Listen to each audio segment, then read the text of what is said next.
Good. How's everybody this evening? You're doing well? Good, good. Well, thanks for coming back for night number 2. It's good to have you here. It's good to have you. Did you get anything out of last night? Are there any questions before we go on to today? Issues? Yes. What was the name of the artist who did the... Al Gerritsen. Gerritsen.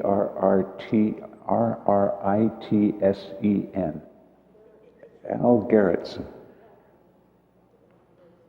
He lived in Calgary. I don't know if he's still with us. I haven't spoken with Al since I moved down here in a long time.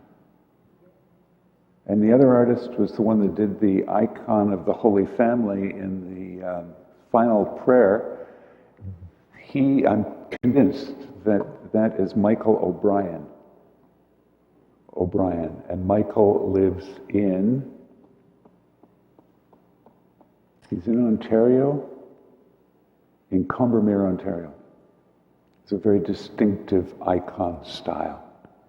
Quite like Michael. He's good. Were there other questions or comments? Thoughts before we get underway?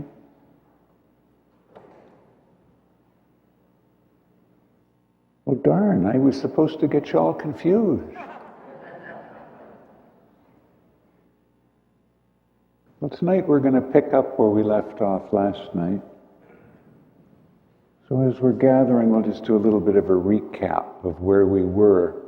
We started with a story that I wrote that suggested that Lent is the 40 days of soul craft. We make our soul. And I suggested that the most important part of soulcraft is beginning with the idea that we are loved. Very often Lent begins with the idea that we are damned, right? Turn away from sin. You're dust, and under dust you're gonna return. And while it's always true that we fall short of the perfection of God, our starting point must necessarily be the mercy and love of God. And if we're going to be reflecting on that, we want necessarily to understand that we were made in love and that we are our first gift to ourselves from God. God gives us ourselves as his first gift to us. That starting point, some people might find a little odd and say, well, that's just sort of really unorthodox, because the church really wants us to turn away from sin and be faithful to the gospel. And I'm like, well, yes, it's true. But let's remember something that comes out of St. Ignatius of Loyola, the wise founder of the Jesuits. If you do his 30-day retreat, he's going to have you spending the first 3 or 4 days of that retreat reflecting on how much you're loved. And he wants us to claim how much we're loved. And then he says we can begin a journey where we can figure out how we've drifted from that and how we come back to it and make choices for it. So that's where we started last night. Then I made a statement. I said, this is all about Patris Corde, of the Father's heart, the letter that was written by Pope Francis to us on the 8th of December, making 2021 the year of St. Joseph. And he said, Joseph is close to our own human experience. And he says, we can discover in Joseph, the man who goes unnoticed, a daily, discreet, and hidden presence, an intercessor, a support, and a guide in times of trouble. And I suggested we live in times of trouble. Hence the title of our talk, Spirituality in the Time of COVID and SNOWVID, right? These are troubling times, they're scary times for all of us. And so St. Joseph is a guide for us through these scary times, precisely because by tuning into Joseph and reflecting upon what spirituality means, which is that persevering quest to live in the love of God, to know God's love for us, to grow closer to God, then we come to understand how God is really with us through these days. And so in our reflection last night, we gave a little history of COVID. Remember the timeline? And a little tiny bit of a timeline of what happened to us in SNOWVID. Saying that SNOWVID was like COVID kind of compressed into 12 hours with the same kind of a result. It's kind of scary. In some ways even worse, because I think the danger was perhaps more clear and present. You can freeze to death very, very quickly.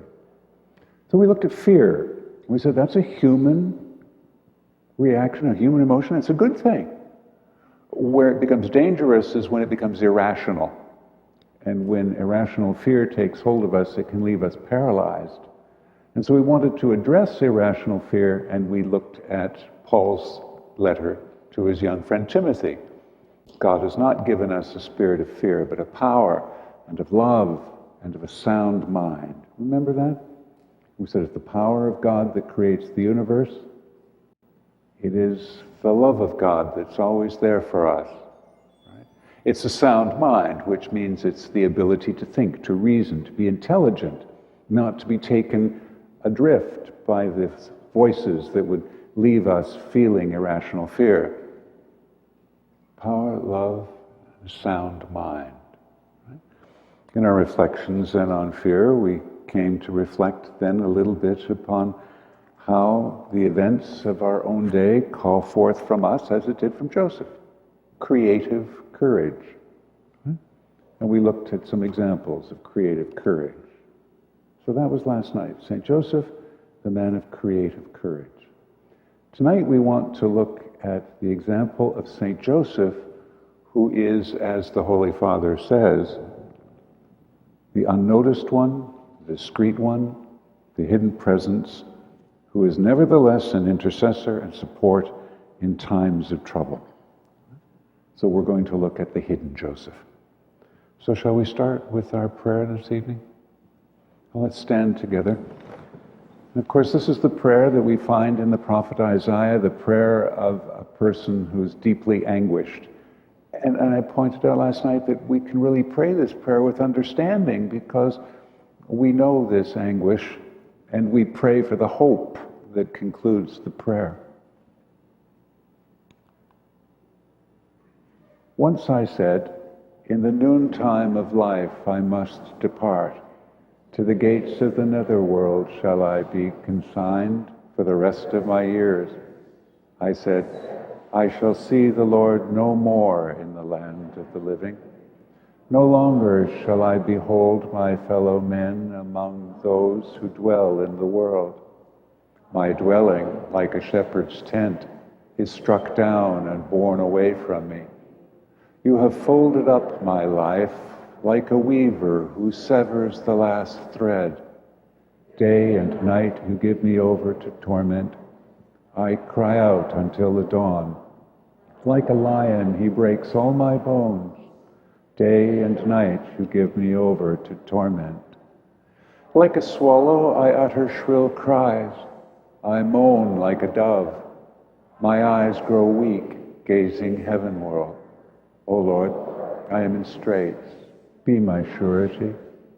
You have preserved my life from the pit of destruction when you cast behind your back all my sins. For it is not the nether world that gives you thanks, nor death that praises you. Neither do those who go down into the pit await your kindness. The living give you thanks, as I do today. Fathers declare to their sons, O God, your faithfulness. The Lord is our Savior. We shall sing to stringed instruments in the house of the Lord all the days of our life. Glory to the Father, and to the Son, and to the Holy Spirit, as it was in the beginning, is now, and will be forever. Amen. So please, be comfortable. And there's that image that Al Garrettson painted, the image of a very young, strong, and yet tender St. Joseph teaching Jesus. We're going to meet Joseph as this teacher this evening.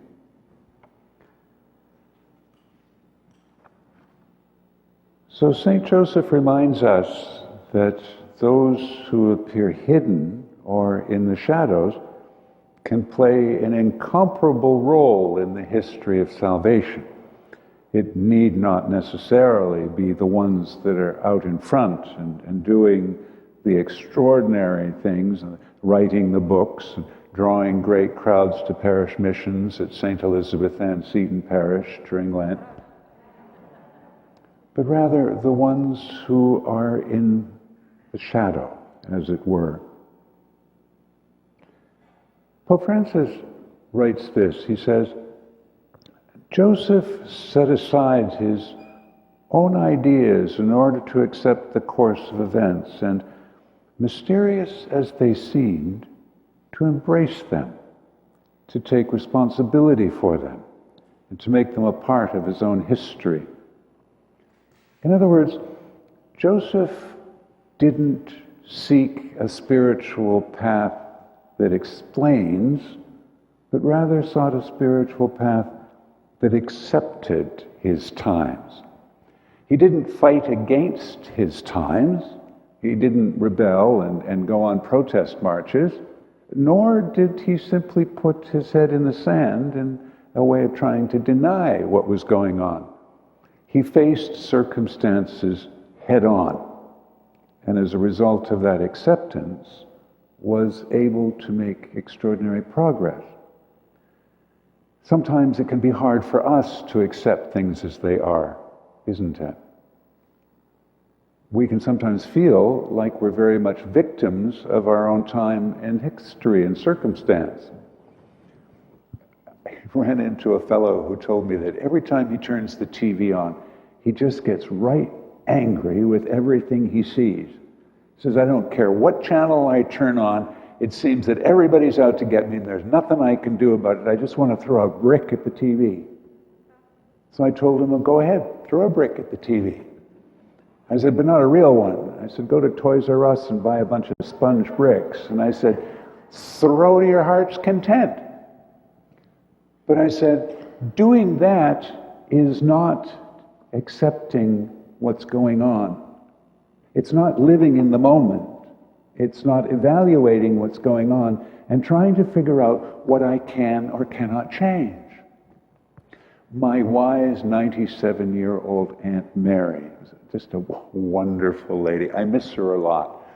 If I wanted to know what was going on in my family, I would never phone my mother and ask what's going on, because my mother would never tell me. She was never honest. But Mary knew everything. She wasn't a gossip, but just everybody turned to Mary because she was so wise. She was so amazing. Mary was the one that delivered my mother, which is interesting. She was 16.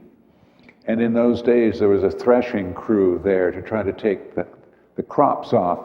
And my grandmother, though 9 months pregnant, knew that they needed all hands on deck out in the field, so put Mary in charge to prepare a meal for 35. 16 years old, prepare a meal for 35 on a wood stove without running water. Oh, Mary did her best. Then my grandmother came into the house at about 11 that morning and she said, I'm about to have a baby. Give up whatever you're doing. Come help me deliver a baby. And Mary said, I don't know anything about delivering babies. And my grandmother said, I know, but you're going to learn real fast. So my mother was delivered and my grandmother wrapped her in a blanket and gave her back to Mary and said, keep an eye on her. Don't screw up anything too bad. I've got to go back out into the field. So Mary is holding my mother. She tells the story and says, I don't know what I'm supposed to do with you. You're a newborn. You're quiet. You seem nice enough, but I've got a meal to prepare for 35 people and you're not going to be much help. So Mary said she opened the oven door and just put my mother on the oven door where it was nice and warm. My grandmother got home about 4 hours later and walked into the kitchen and saw my mother on the oven door, was not happy with Mary. But you know, I would talk to Mary and she had two expressions, and I'm going to teach you those two expressions in response to our times that might be cheaper than hurling bricks at the television or trying to find sponge ones. The first one is, you can't fix stupid. You can't fix stupid. Right? And the second one is, so what are you going to do about it? You have to do the, or it doesn't work. So what are you going to do about it? It's a great big mess out there, so what do you think you're going to do about it? You're going to take it on single-handedly? She'd also say this, it was her third expression: nobody does the Messiah thing better than Jesus, so give it up. Good advice, don't you think? Good advice. That's what Joseph teaches us. You can't fix stupid. What are you going to do about it? And no one does the Messiah thing better than Jesus. There's another part of acceptance that the Holy Father talks about, and I think it's equally as important. He says, unless we are reconciled with our own history, we will be unable to take a single step forward. We'll always remain hostage to our disappointments. He says this, that we must learn to look upon our weakness with tender mercy. Tenderness is the best way to touch the frailty within us. Pointing fingers and judging others are frequently signs of an inability to accept our own weakness and our own frailty. He writes, we know that God's truth does not condemn. God's truth welcomes, embraces, sustains, and forgives us. Learn to be tender to ourselves and to forgive ourselves and to be reconciled with our history. Much of our history is not of our choosing or making. Very often, we are the product of a history and the behaviors and actions of others that have wounded and changed us enormously. It's not our fault, but it's made us who we are. And yes, there are things that we have done and things that we're not proud of and things that have been hurtful and things that maybe we're deeply embarrassed about. But if we continue to hold on to those things and can't let them go, we don't leave any room for the tenderness of God in our lives. So to be reconciled with our history, being able to let go of it, to forgive the self, is one of the ways in which we move forward. Does that make sense? Talking to people today, and parents that will chat with me and say, Father, it's really awful. I'm a horrible parent. I'll say, well, why do you say you're a horrible parent? Well, you get the kids at home and you get them out of the bed in the morning and you get them fed and then you put them at the dining room table. I described this last night, right? And you get everybody in their virtual classrooms and I'm at the other end of the table and I'm trying to work and my husband is bugging me or my wife is wanting this and the dog is barking and the washing machine is going and the buzzer is drying and this kid starts to cry and then the doorbell rings and the phone is ringing and I lose my patience. I blow up. And I say, yeah, why not? I said, well, it makes me a lousy parent. I said, heck no, it doesn't make you a lousy parent. It makes you someone who's alive under a great deal of stress. Forgive yourself. It's all right. You're doing your best. Can you give yourself a pat on the back? Take your right hand. Tap yourself on your left shoulder and say, DW, DW. Didn't we do well? And so the mom will say, or the dad will say, well, I really need to go to confession because I lost my patience with my family. I say, okay, well, there's your confession. Now I have to give you a penance. And they'll say, okay, what penance would be appropriate? And I said, well, for a parent like you, I've got to give you a tough one. I think I have to give you standard Lenten penance number 285. And they'll say, you mean there's standard penances? And I said, sure, didn't you know this? I said, never heard of it before. And I said, no, we've got a book of penances that we're supposed to use. And for a real serious one like this, blasting on your kids, causing them irreparable psychological harm and damage, it's got to be a 285. Okay. what do I have to do? And so you realize that as soon as I impose this penance, you are obliged to fulfill it. And not to fulfill the penance means that we could call into question the whole absolution. You do understand the gravity of this, don't you? By this time, I've got these poor parents just going like, oh my God, what is it? And I said, are you ready? Mm-hmm. A 285 for you is go home, and I want you to lock the bathroom door, and I want you to have a bubble bath with a bottle of wine. And moms will look at me and say, are you serious? I said, absolutely, I'm serious. And while you're in the tub with a glass of wine, you can let your husband in if you want, but no kids. I said, when you're there, all I want you to do is to say, Lord, I'm doing my best. I need some help. Would you give me some energy, please? That's to forgive ourselves and to be good to ourselves.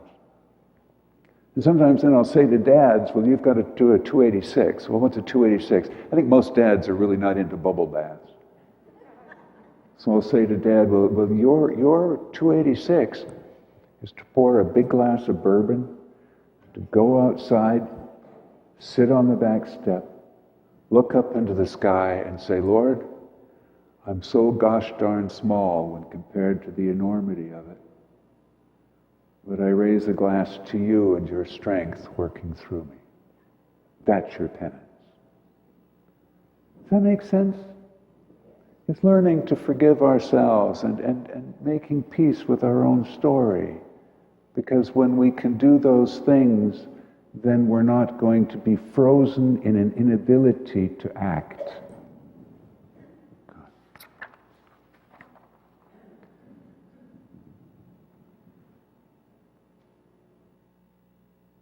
So this is about encountering realism that rejects nothing that exists.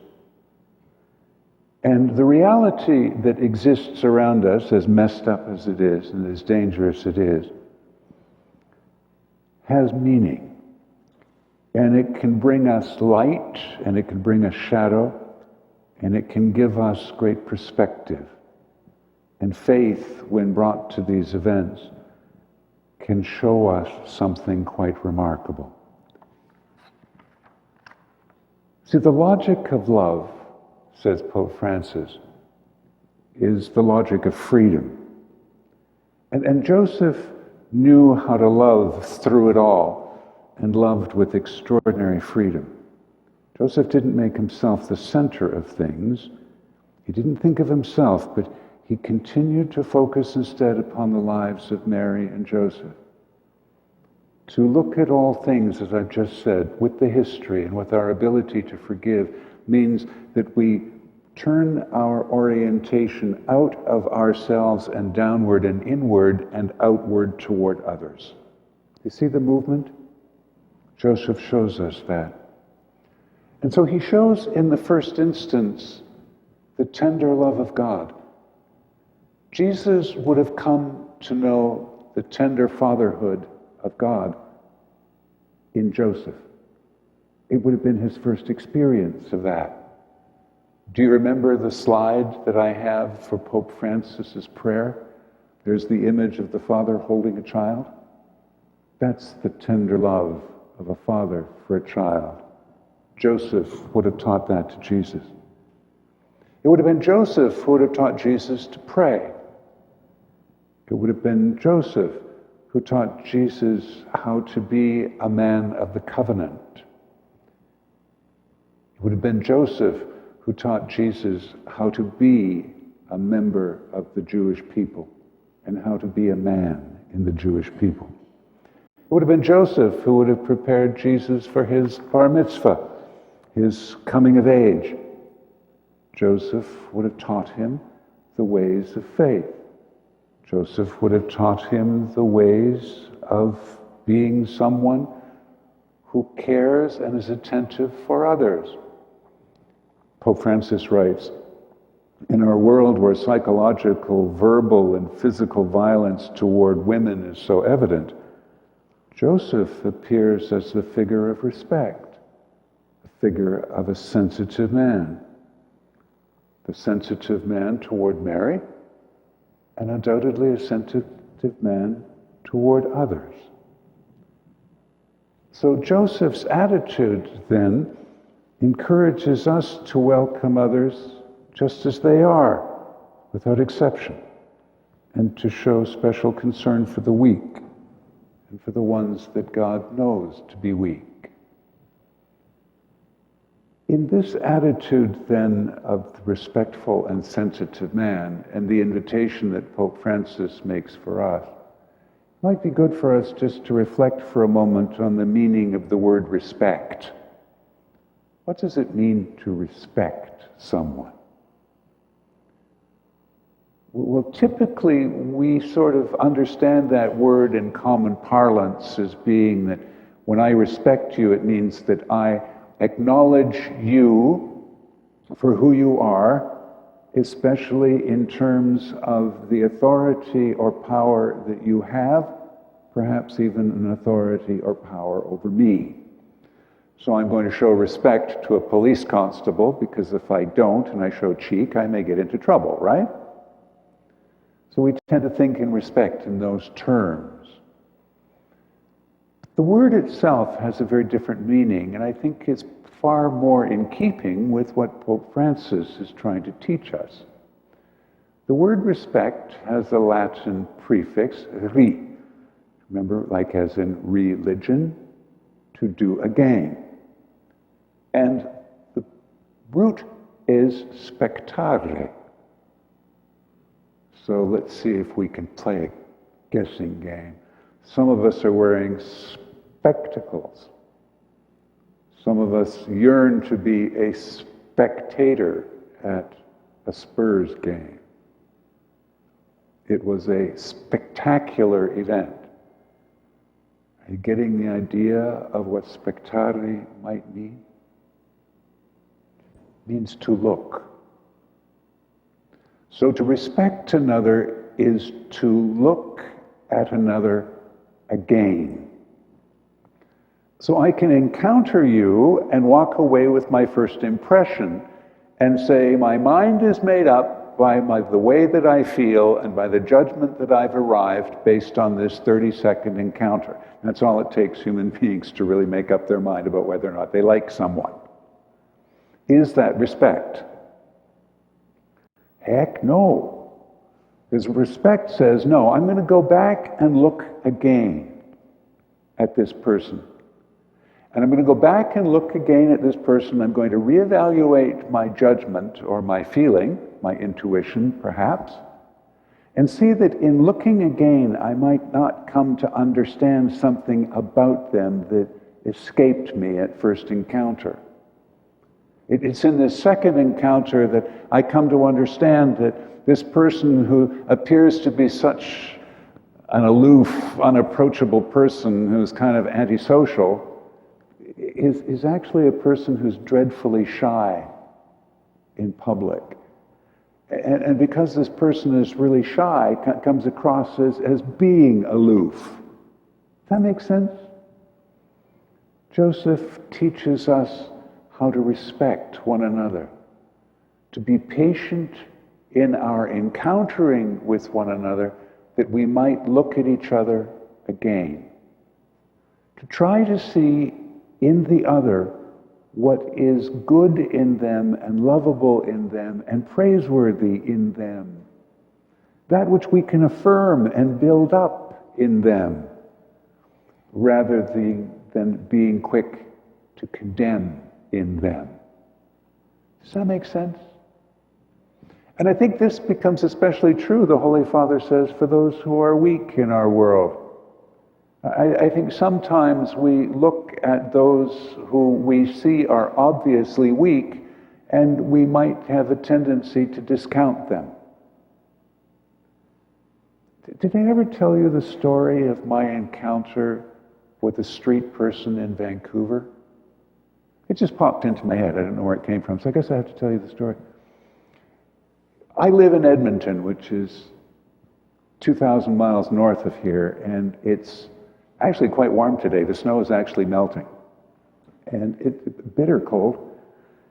And every year in February is when we have reading week at the university.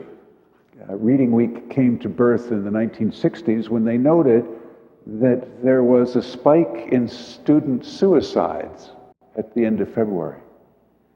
My cousin was on student council at the U of A in those days, and they decided that they needed to take the pressure off students. So they created something known as Ski Week and just told all the students, the university's closed, go skiing, because we're only a couple hours from the mountains. But then that sounded a little too frivolous, and so it was changed to Reading Week. And during Reading Week, I always made sure, as a student and as a faculty member, that I got out of Dodge. One of the best places to go when you live in Edmonton is just over the Rocky Mountains into Vancouver, which is just a little bit north of Seattle. It's always green, usually raining, but who cares? It's green. Flowers bloom. There's no snow. It's kind of nice. And so one Reading Week, I decided not only am I going to go to Vancouver, I'm going to go on retreat. I hadn't made a retreat yet, so I'm going to join the Benedictine monks in Mission, BC. Called Mission because the Benedictines established it as a mission, built an abbey there. Great retreat house. And the abbot's a young guy, about my age. And we got along famously. And he said, listen, Rod, he said, good to have you on retreat. We're not going to put you in the retreat house. You come and live in the cloister with us. That's kind of an honor. I didn't mind. So I'm living in the cloister with the monks. I sat in the choir with the monks, not out with the ordinary people out there. I had all my meals with the monks in their dining room, sitting next to the abbot. Do you know what they listened to while we were having lunch and meals? They were reading the Martyrology. Are you familiar with the Martyrology? It's the story of the martyrs. And so one guy is sitting up in this little kind of a pulpit up the wall. It takes a little spiral staircase to get up there. He sits down. The meals are all in silence. And he's reading from the Martyrology. He said, then the blessed martyr was taken into the Colosseum where he was attached to stakes. And then when the tigers fell upon him and ripped him limb from limb. And you're going, I don't really want to eat this spaghetti right now. Read the Martyrology. I had a great retreat. It was really wonderful. And when it ended, I decided rather than going right back home to snowy Alberta, I'm going to go to Vancouver for a couple of days because I like Vancouver. It's one of my favorite cities in the world. There's a greater population density in one little part of downtown Vancouver than any other city in North America. It's really quite phenomenal, even denser than Manhattan. And I checked into the Fairmont Hotel. Are you familiar with Fairmont hotels? They're pretty shishy-poo. I like Fairmont hotels. And so when I checked in, I went up to the desk and she said, oh, Mr. Keeler, I'm sorry. You're not going to be able to check in here. You'll have to go and check in on the 5th floor. Oh, that's weird. So fine.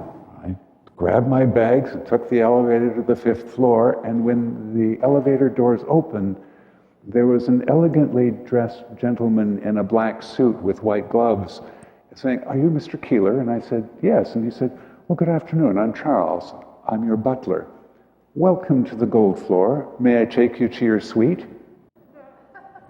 Okay.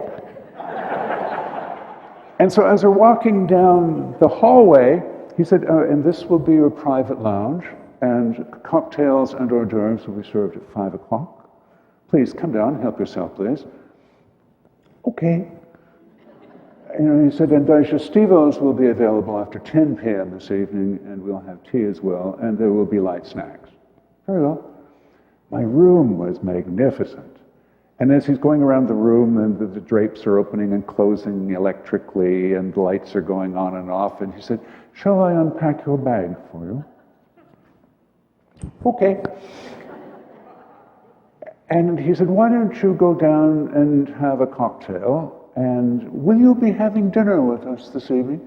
I said, no, I think I'll go out. He said, very well, shall I make a reservation for you? I said, no, I think I'll just walk around the streets. Very fine idea, Mr. Keeler. By the time I got back to my room half an hour later after one martini, all of my shirts were ironed, my shoes were polished, and everything was hung. It was beautiful. Loved it. Loved it. I could get used to that, you know? So I went for a walk, and I went to a fine restaurant, and I had a really good meal, and right around the corner from the Fairmont is Robson Street, and Robson Street is the Rodeo Drive of Vancouver. So you have Prada, you've got Gucci, you've got Tiffany, you've got everything. Louis Vuitton is on the street. On one corner, if you want to, you can buy a Bentley, or you can cross the corner and you can buy a Tesla. It's all on that street. And as I'm walking down that street feeling pretty posh, right, with knowing Charles was going to be waiting for me, the bed would be turned down, there was a gentleman sitting on a filthy sleeping bag, leaning up against parking meter with a dog, and he was just sitting there. There was a Mercedes SEL 550 sitting parked behind him. And he was sitting right in front of the Prada store. He wasn't asking for anything. He didn't have an old Starbucks cup in front of him. He was just sitting there. And I became instantly angry with him being there. And my reaction was like, what are you doing here? I didn't say anything. I was thinking it, like, what are you doing here? And what do you expect anybody to do for you here? And do you really think that the people coming out of Prada could give one bit of interest to the fact that you're sitting here? Why don't you go someplace where maybe you'll actually get the help that you need? And I walked on. And as I got further and further along, I was becoming increasingly bothered by my reaction to him. All kinds of blaming going on for a system that would allow the homeless to sit in a place like that, in one of the wealthiest streets in all of Vancouver. And I was angry and frustrated, and I got to the end of the street, and there's a big Safeway store. Safeway is the equivalent of H-E-B in Vancouver. And so I went into Safeway, and I bought several bags of groceries, and I even bought dog food, and I schlepped my way back up to Prada. And I stood in front of him, and I said, do you mind if I join you? I'm a free country. And then I looked at the sleeping bag, and I'm thinking, do I sit on the sleeping bag or on the curb? I sat on the sleeping bag. He didn't say anything. And then I said, I've come to apologize. Well, what for? He didn't say anything to me. I said, well, actually, yes, I did. I saw you here about half an hour ago, and I judged you very badly. It didn't hurt me. I said, no, maybe it didn't hurt you any, but it certainly didn't help you any, but it certainly hurt me, and it certainly offends God. Yeah, all right, whatever. I said, look, I apologize. I'm sorry. Listen, I said, I've done some grocery shopping. Would you accept some groceries from me? And he said, absolutely. I'm starved. And I said, well, here. And I gave him the bags of groceries, and he's going through everything, and he's saying, my God, there's enough here for me and everybody at the shelter for 3 or 4 days, and this is amazing, thank you. And then I said, and this is for the dog. And he said, whoa, thank you. And I said, what's the story on the dog? I said, part of my judgment for you was that anything I would probably give you, you'd turn around and probably feed to the dog. And he said, no, that dog hasn't eaten for 2 or 3 days, but hasn't left my side either. I said, what's the story? And he said, well, I was sleeping in Stanley Park, which is one of the biggest green spaces in the country, a beautiful natural park right downtown Vancouver. I don't know how many square miles. And he said it was in the middle of the night, and he said 2 guys jumped on me and were trying to steal my knapsack, and I don't know where the dog came out from. The dog came out of nowhere and chased the guys off, and the dog's been with me ever since. So I said, what's your story? Why are you here? He said, you don't want to know. And I said, yeah, I do want to know. That's why I'm sitting here. And so he told me his story. He was a lawyer working at King and Bay in Toronto, which is the Canadian equivalent of Wall Street. He was doing exceptionally well. He and his wife and children had absolutely everything. They lived in Bridle Path, which is kind of the equivalent of the Dominion in Toronto. They did everything they wanted to do. He had 4 or 5 cars. They traveled extensively. And because he had lots of money, he was also able to indulge in all of those things that people who maybe can afford to do those things can do. So he was into skydiving and hang gliding, and he was into all kinds of things like bungee jumping in New Zealand. But it was on one of those trips that unfortunately he had a fall. And when he fell, he hit his head, and the result was a brain injury. And when he eventually started to emerge from the coma and then through the months and weeks of treatment, that lawyer's brain that made all of that money was no longer there. And eventually his wife left him, and the kids, and his fortune. And he said, better to freeze on the streets of Vancouver than to freeze on the streets of Toronto. And so we talked about that, about loss, and about hope, and about love. I sat with him for maybe an hour and a half. And then I said to him, friend, they're going to close Prada pretty quick, and you've got to go somewhere, and so do I. And so I said goodbye to him. And as I got up, he said, thank you, and God bless you. God bless you for treating me as a human being. God bless you for your kindness. And as I walked away from him, I cried because I was with the Benedictine monks for a week and no one blessed me. I was with him for an hour and a half, learning how to respect and to listen and to meet someone where they're at. And I was blessed multiple times by him. I think Joseph teaches us respect and care for the littlest ones. We learn the same care and responsibilities, says Pope Francis. We learn to love the child and his mother, whoever the child and his mother is that we encounter today. Joseph also taught Jesus how to work, which is partly what that image is about, isn't it? Teaching Jesus how to be a carpenter. From him, Jesus would have learned, says Pope Francis, the value, the dignity, and the joy of what it means to eat bread that is the fruit of one's own labor. Work is a means of participating in the work of salvation, an opportunity to hasten the coming of the kingdom, writes Pope Francis, to develop our talents and our abilities and to put them at the service of society and fraternal communion. Work. The value of work. Is there anybody here whose work has not changed in the least bit because of the virus? Or are you, like me, someone that had to figure out how to do one's work real fast when everything shut down last year? It's been an enormous shift in behavior, in attitude, in practice and method. And I'm afraid it's just not very satisfactory sometimes, is it? I preached a retreat for 100 sisters this last week. Started on Wednesday and finished on Sunday. I was supposed to go to Monroe to do it, and I was really looking forward to it, but there's no way I could travel, and there's no way they want me coming into the mother house. This is where all of the sisters are who are retired, and some of them are very frail.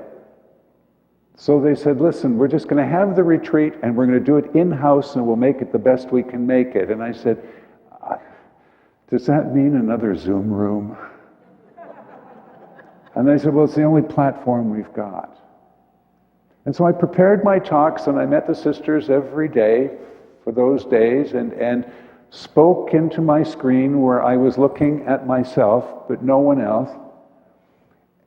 And on Saturday morning, I wrote an email to the superior, and I said, thank you so much for the opportunity of journeying with you during this retreat. But I got to tell you, it's been the worst retreat I've ever been on in my life. And I said, and I'm the guy responsible for it, and if I'm responsible for it, and it's the worst thing I've ever been on, I can't imagine how awful it's got to be for you. I said it's disembodied, and it's unidimensional, and it's one-directional. And there's no interaction, there's no conversation, there's no, when I'm with you and a nice story pops into my head, it's because you're giving me the idea to tell you a story. Either that or you fall asleep. And there was none of that. So I said, just accept the retreat as my gift to you in some way, someday. Invite me back. I don't want a stipend. I'll come back sometime. But that's what work can feel like, can't it? When we're doing things that we want and like to do, but have to do them in a whole different way, it feels like there's no worth in it. My seminarians are having a dickens of a time right now because they have to do theological field education. Now, theological field education means that we give them a ministerial assignment in the community that they have to go to and spend 3 to 4 hours every week with.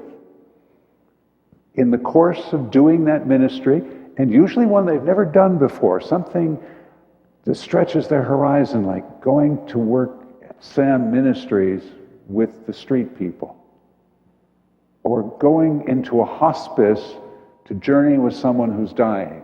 This is way outside of their experience and beyond their comfort zones. We're asking them to do all of those things. And then they come back together and we reflect on that experience in prayer with the theology that they've learned and the skills that they've developed and some of the professional abilities that they need to acquire for themselves, like conflict resolution. It's something we don't teach in the church, but we certainly get that from the world.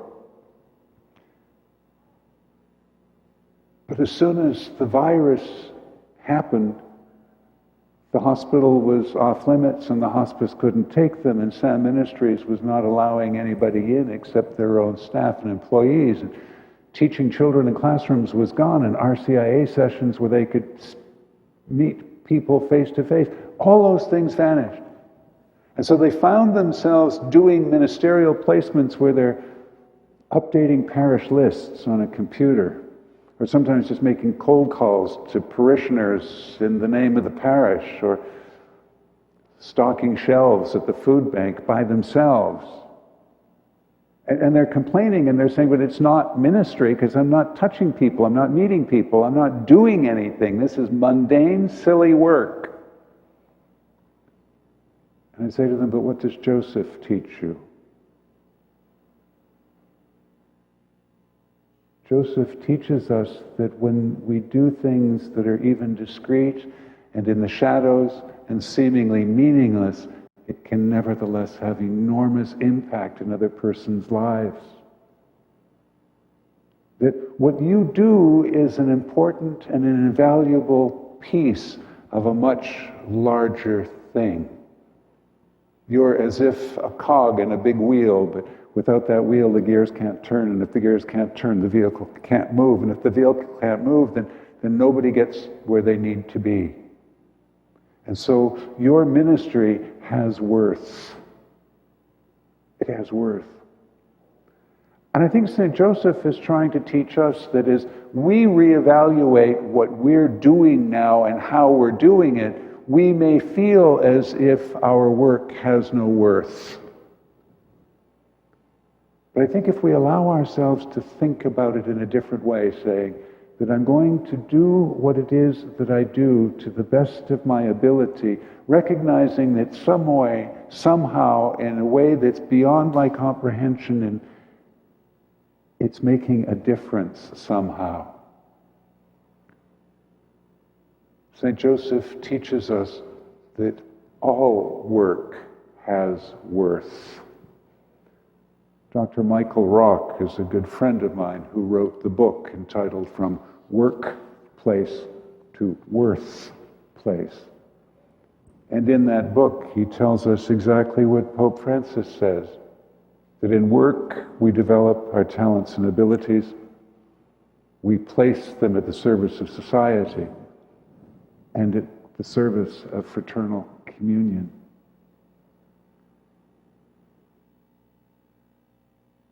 This pops into my head too. I don't know. I'm going to sing to you now. Does anybody remember that horrible movie, Brother Sun, Sister Moon, by Franco Zeffirelli, a million years ago? Yeah, one person, remember that? Franco Zeffirelli did all of these very saccharine, syrupy things way back in the 70s, including Romeo and Juliet. Remember that? Zeffirelli had a particular way of doing it. Brother, Sun, Sister, Moon is about St. Francis of Assisi, right? And it's really quite wonderful. And the soundtrack was done by someone who was really big way back then in late 60s. It was late 60s, wasn't it? 68, 69, that movie came out? Somebody will have to look that up for me on Google. The soundtrack was written by Donovan. Now, some of the women are going, oh, Donovan, I remember Donovan. He had long, sexy hair. But one of the songs went like this. If you want your dream to be, take your time, go slowly. Do few things, but do them well. Heartfelt work grows purely. I think St. Joseph could have penned that too, couldn't he? If you want your dream to be, take your time, go slowly. Do few things, but do them well. Heartfelt work grows purely. St. Joseph and the nature of work. The last thing to teach us.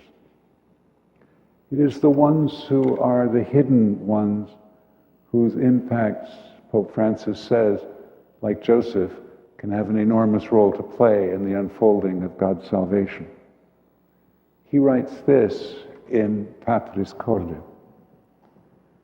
My desire to do so, meaning writing this letter, increased during these months of pandemic when we experienced amid the crisis how our lives are woven together and sustained by ordinary people, people often overlooked. People who do not appear in newspapers or magazine headlines or in the latest television show, yet these very days are surely shaping the decisive events of our history. Doctors, nurses, storekeepers, supermarket workers, cleaning personnel, caregivers, transport workers, men and women working to provide essential services and public safety, volunteers, priests, men, women, religious, so many others. They understand no one is saved alone. How many people daily exercise patience and offer hope, taking care not to spread fear and panic, but rather shared responsibility. That, I think, is maybe at the core of what it means to be one who, like Joseph, is the discreet man in the shadows, doing few things, but doing them well, not for one's own good, but for the good of others. Enough said. Yeah, a little bit early. Comments? Questions? Questions or comments?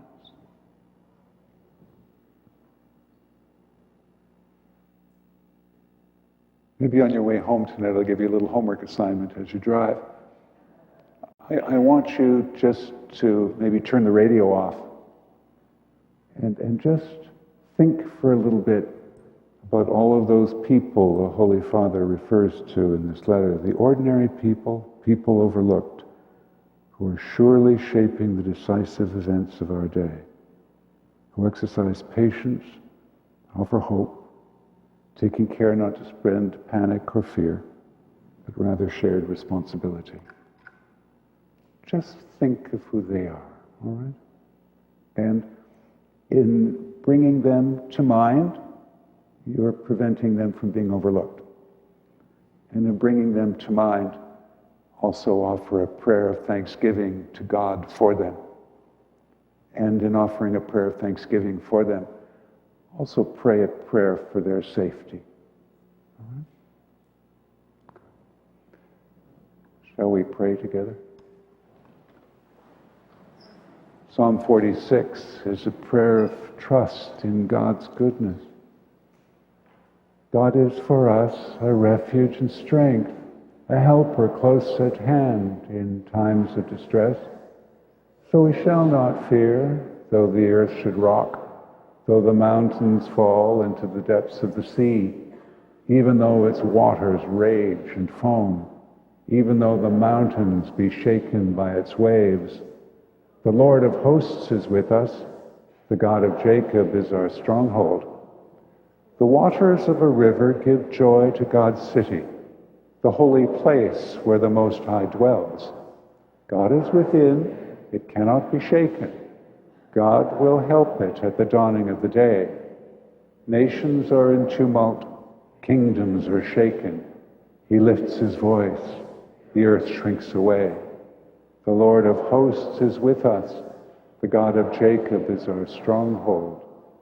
Come, consider the works of the Lord, the redoubtable deeds he has done on the earth. He puts an end to wars over all the earth. The bow he breaks, the spear he snaps. He burns the shields with fire. Be still and know that I am God, supreme among the nations, supreme on the earth. The Lord of hosts is with us. The God of Jacob is our stronghold. Now the prayer that Pope Francis gives us in Patris Corde. Hail, guardian of the Redeemer, spouse of the Blessed Virgin Mary. To you God entrusted his only Son. In you Mary placed her trust. With you Christ became man. Blessed Joseph, to us too, show yourself a Father, and guide us on the path of life. Obtain for us grace, mercy, and courage, and defend us from every evil. Amen. And the prayer found in the footnotes of the Holy Father's letter. Glorious Patriarch Saint Joseph, whose power makes the impossible possible, come to my aid in these times of anguish and difficulty. Take under your protection the serious and troubling situations that I commend to you, that they may have a happy outcome. Beloved Father, all my trust is in you. Let it not be said that I invoked you in vain.